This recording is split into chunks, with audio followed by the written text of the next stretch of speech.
Hello mathematicians, looking at sequences today. As you can see from the title of the lessons, we're going to try and describe, continue and generate this funny word arithmetic sequences here, and we'll talk about that in a bit. In front of you here you've got three sequences which, if you want to pause the video now, you can have a little think about how you might continue these. These are kind of real world sequences which you might see out and about, and I just trying to get your mind thinking about what they are. And when you think you've had a think what the next couple of terms might be on them, then of course start playing the video again.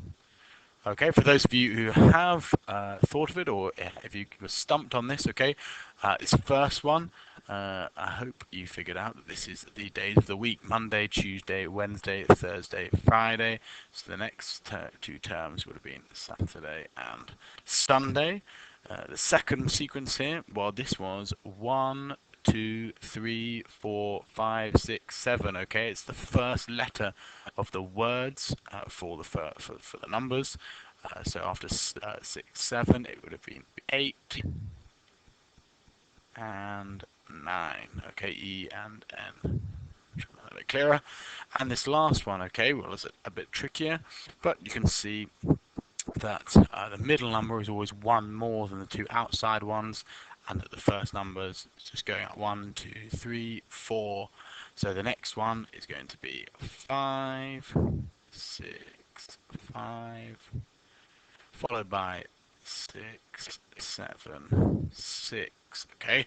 Now, whilst these aren't the kind of sequences you're likely to see in your exam, what I wanted you to get thinking about is the fact that sequences are just a list of things in a particular order which follow a pattern. Okay, and okay, well, obviously it's maths, so we're going to be looking predominantly at number ones, things with numbers in it, but that's all a sequence is. Okay, so we've got some real world sequences here. Okay, we've got the football results, recent form. You can see sequences of results. You'll hear people talking about that all the time. Manchester United, obviously the best team in the world, with 7 victories in a row.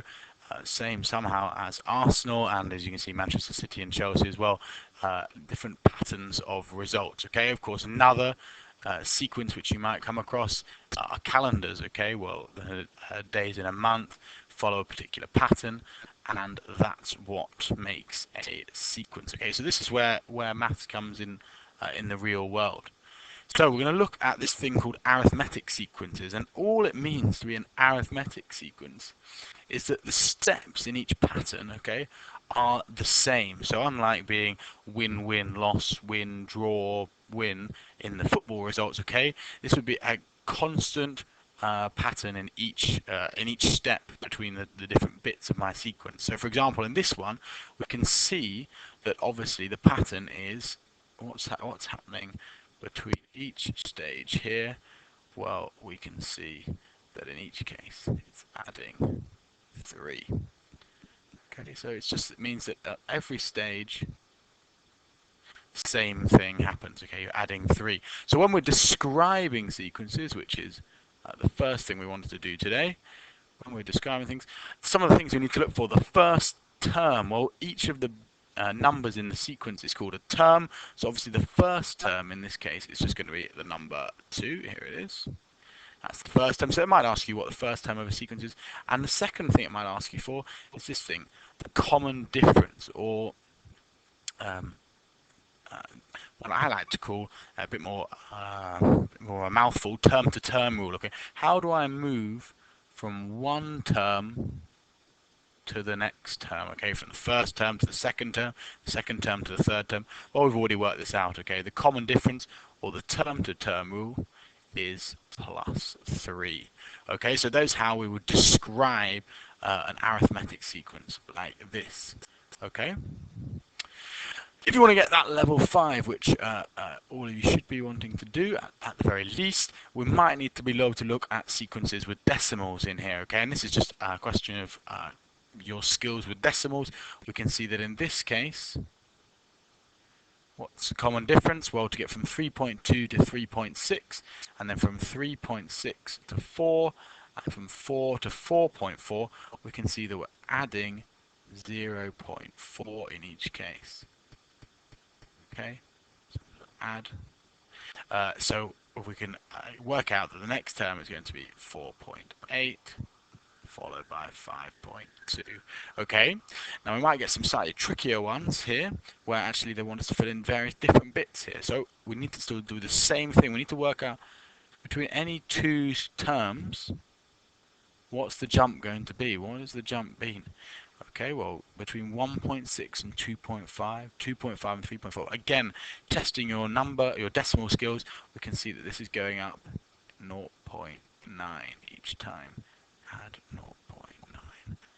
Okay, so this one's easy to fill in, isn't it? Because we just add on 0.9 to this, and we're going to get 4.3. We can add on 0.9 to this one here to get 7.0.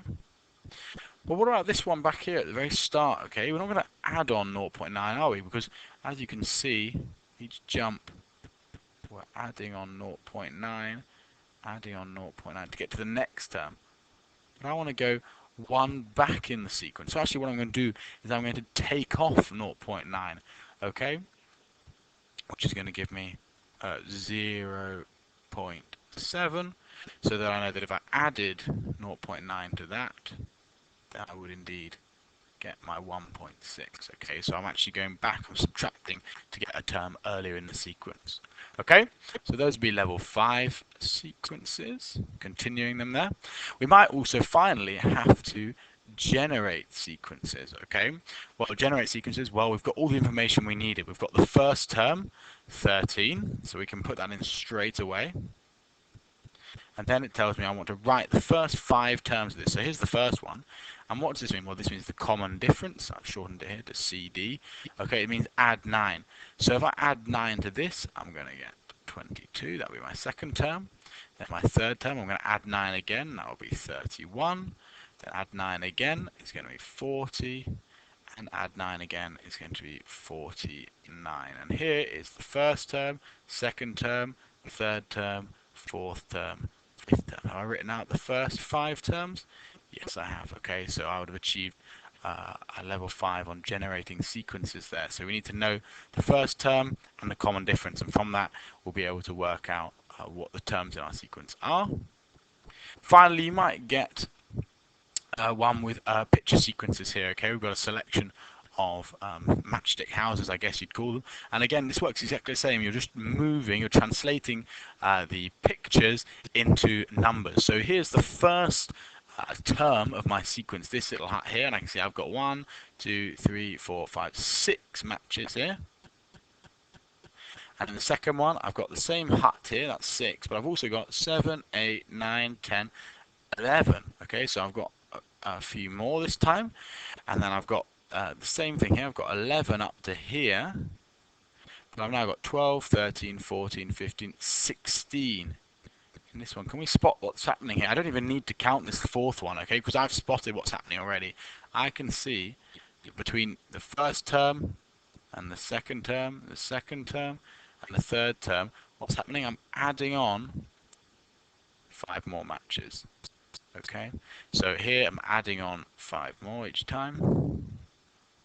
So that means between here and here, what I'm going to do, I'm going to add 5. So this is going to be 21, and I could go and check that here. This is the 4th term in the sequence. I could check that. There's 21 matches here, and so on. So this one's going to be 26, 31, 36, and 41. And I've worked out how many matchsticks there were in the 8th shape, okay, without having to bother drawing them all out, because I haven't got all day to do that. But I realized that in each case we're going up by 5 between the first term to the second term to the third term, and so on. And so we can see that if I kept doing that to the 8th term, I'd get the answer 41 matches. Hope that made sense. Level 4, level 5 sequences there. Any problems, come and see me.